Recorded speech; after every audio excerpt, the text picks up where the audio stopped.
Assalamualaikum warahmatullahi wabarakatuh. Bapak Ibu peserta PPG yang saya hormati, sudah siapkah Bapak Ibu mengikuti UP dan juga studi kasus pada PPG tahun ini?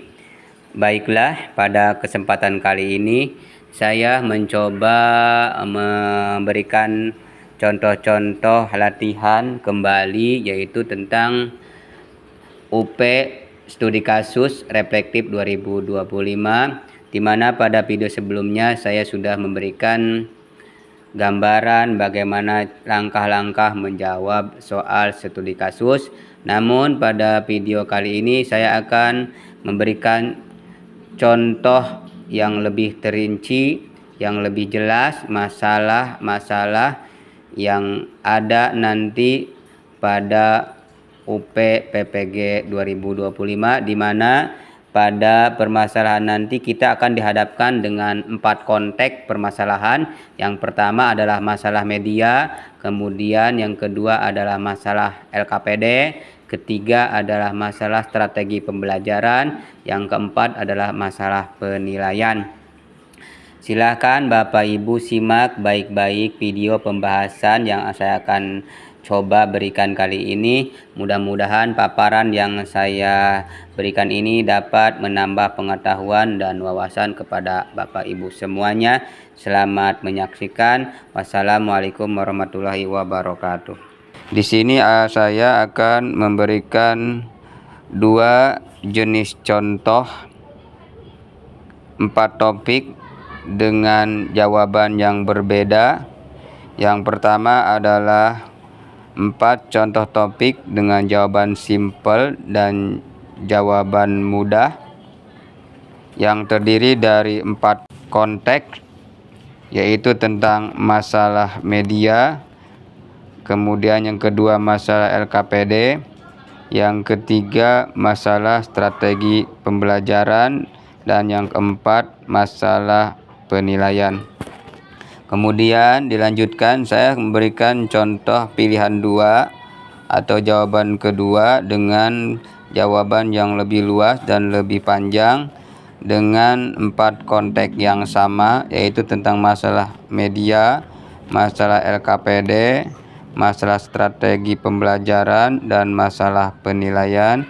Silakan Bapak Ibu simak baik-baik, Ibu cermati, Ibu pahami. Mudah-mudahan video pembahasan contoh studi kasus refleksi kali ini dapat memberikan wawasan, pengetahuan, gambaran bagaimana nanti kita cara mengerjakan tugas tes studi kasus yang akan diberikan oleh panitia nasional kepada kita secara acak, atau dari mulai konteks 1 sampai dengan konteks 4.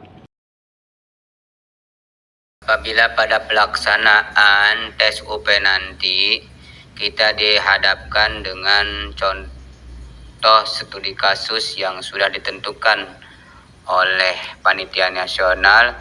Contohnya kita terpilih untuk mengerjakan studi kasus dalam masalah media pembelajaran. Apa yang harus kita lakukan dan bagaimana langkah-langkahnya? Di sini saya akan memberikan contohnya. Jadi pertama kali yang kita lakukan adalah kita menuliskan judul kasusnya apa. Contoh saya di sini adalah menulis judul tentang ketidaksesuaian media video pembelajaran dengan tujuan pembelajaran. Judulnya adalah ketidaksesuaian media video pembelajaran dengan tujuan pembelajaran. Deskripsi masalahnya, kita jelaskan dulu bahwa guru PAI menggunakan video berdurasi 20 menit dari YouTube untuk menjelaskan materi kisah Nabi Ibrahim. Namun, siswa terlihat tidak fokus dan sebagian besar tidak dapat menjawab pertanyaan reflektif setelah menonton. Setelah itu kita tuliskan langkah-langkah refleksi. Yang pertama adalah kita identifikasi masalah. Tulisannya adalah media terlalu panjang dan kurang interaktif. Kemudian kita tuliskan nomor 2 adalah analisis penyebab. yaitu guru tidak menyesuaikan media dengan karakter dan kebutuhan siswa. Kemudian nomor 3 yaitu tentang refleksi diri, isinya yaitu tentang menyadari perlunya memilih atau memodifikasi media agar sesuai dengan waktu dan tepat tujuan. Dan nomor keempat adalah kita menulis rincian perbaikan, di mana isinya adalah itu tentang potong video menjadi bagian pendek 5-7 menit, sisipkan pertanyaan refleksi dan buat lembar aktivitas menyertai video. Setelah susunan langkah refleksi kita buat, kita masuk ke pembahasan, di mana isi pembahasan yaitu penggunaan media harus kontekstual dan sesuai dengan waktu belajar dengan memodifikasi video dan menyisipkan pertanyaan. Siswa menjadi lebih aktif dan hasil belajar meningkat. Itu adalah contoh kasus atau jawaban bagaimana menjawab tugas apabila kita disuruh membuat contoh studi kasus dalam masalah media pembelajaran. Kita lanjut ke contoh kedua, yaitu tentang kasus tentang masalah LKPD, di mana pada masalah LKPD ini saya menuliskan sebuah judul yaitu di LKPD tidak menarik dan kurang memotivasi siswa ya. Kita deskripsikan masalahnya dulu. Tangga keduanya adalah guru membagikan LKPD berupa teks narasi dan pertanyaan langsung. Sebagian besar siswa merasa bosan dan hanya sedikit yang mengerjakan LKPD secara lengkap. Jadi tulis seperti itu aja, tidak usah terlalu banyak juga ya Bapak Ibu, karena kita kan harus berpikir, tidak bisa mencontek. Kemudian langkah selanjutnya adalah langkah-langkah refleksinya. Nomor 1 ada identifikasi masalah seperti yang pertama tadi. Kita tuliskan LKPD tidak menarik secara visual dan terlalu tekstual. Kemudian nomor 2 analisis penyebabnya. Kita tulis tidak mempertimbangkan gaya belajar siswa dan unsur interaktif. Kemudian nomor 3-nya ada refleksi diri, perlu penyesuaian atau menyesuaikan LKPD dengan prinsip pembelajaran aktif dan visual. Kemudian yang keempatnya ada rencana perbaikannya. Desain ulang LKPD dengan gambar, peta konsep, atau QR kode menuju sumber belajar dan aktivitas hot. Kemudian terakhir, setelah kita melakukan langkah-langkah refleksi, kita masuk ke pembahasan, yaitu LKPD harusnya bukan sekedar kumpulan soal tetapi alat untuk membangun pemahaman dan keterlibatan siswa. LKPD visual dan interaktif mampu meningkatkan partisipasi dan kualitas hasil kerja.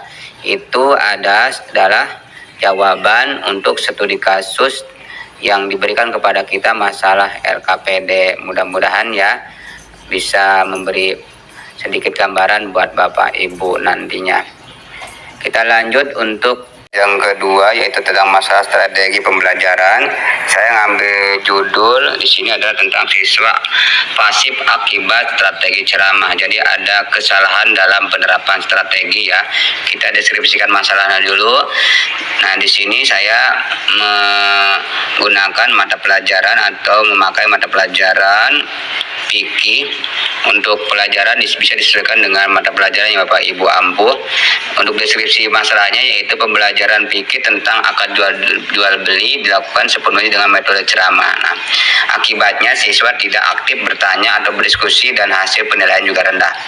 Jadi jual beli hanya menggunakan metode ceramah. Ini penyebabnya.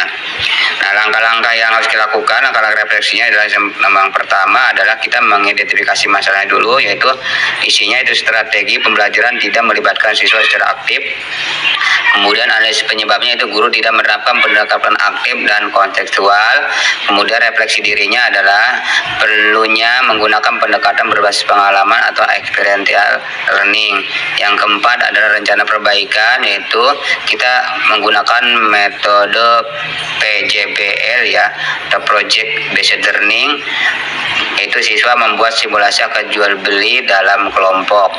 Nah, setelah langkah-langkah refleksi kita lanjut ke pembahasan, yaitu dengan mengganti ceramah menjadi PJBL, siswa lebih aktif belajar, bekerja sama dan memahami praktik nyata akad muamalah atau jual beli.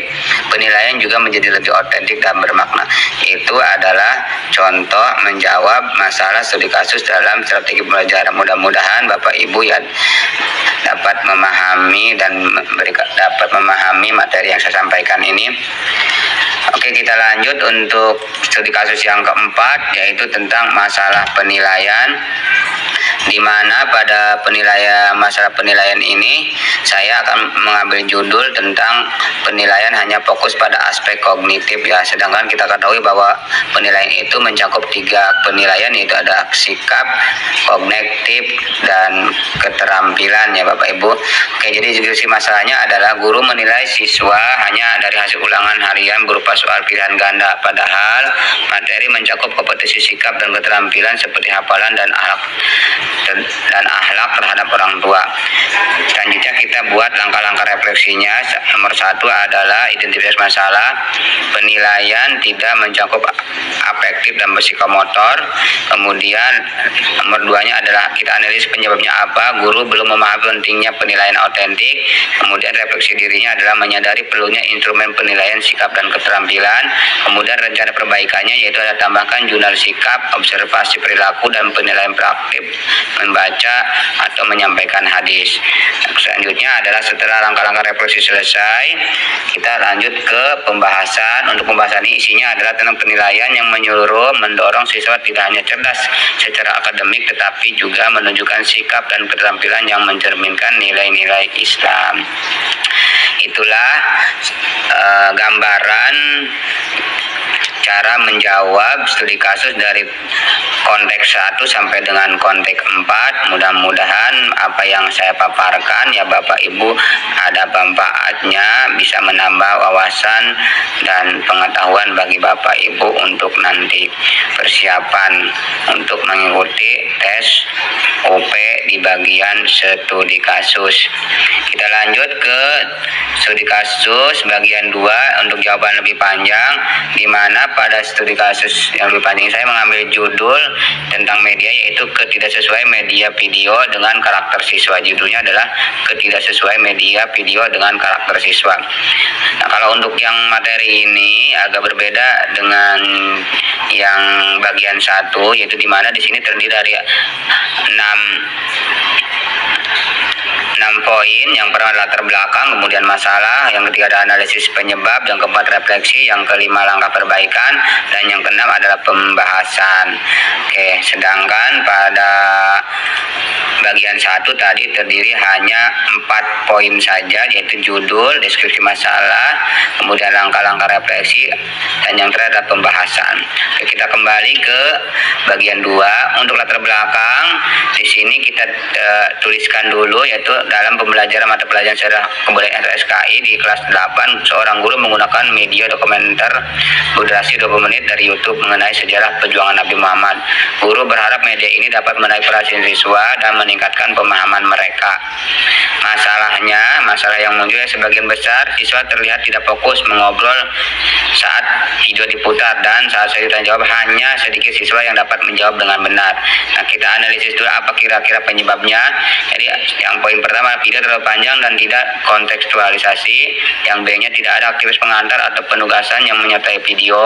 Kemudian yang C-nya guru tidak menyesuaikan media dengan karakter belajar siswa yang cenderung kinestetik dan visual interaktif.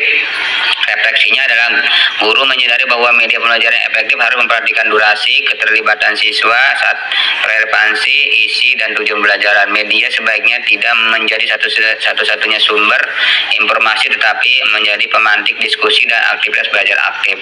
Langkah perbaikannya yaitu 1. Kita memotong video menjadi beberapa bagian pendek 3-5 menit saja sesuai dengan subtopik. Kemudian yang kedua, kita menambahkan pertanyaan pemantik sebelum dan sesudah video.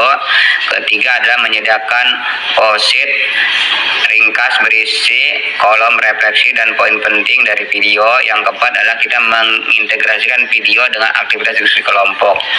Terakhir, nomor 6 adalah kita masuk pembahasan. Pemanfaatan media video harus mempertimbangkan prinsip kognitif afektif dan afektif siswa. Media yang terlalu panjang dapat mengurangi konsentrasi, apalagi tanpa didukung dengan kegiatan interaktif. Perbaikan ini membuat siswa lebih terlibat dan materi lebih mudah diserap. Nah, itu adalah jawaban untuk studi kasus bagian 2 yang lebih panjang. Nah, untuk Bapak Ibu tinggal memilih saja kira-kira mau jawaban yang bagian 1 atau bagian 2, itu tinggal disesuaikan saja ya. Untuk nanti kondisional melihat waktu pada saat pelaksanaan UP. Untuk latihan nomor 2 sampai dengan nomor 4 itu tinggal dibaca saja oleh Bapak Ibu dan dipahami. Mudah-mudahan video kali ini dari awal sampai akhir pembahasan saya ada manfaatnya bagi Bapak Ibu. Saya akhiri, wassalamualaikum warahmatullahi wabarakatuh.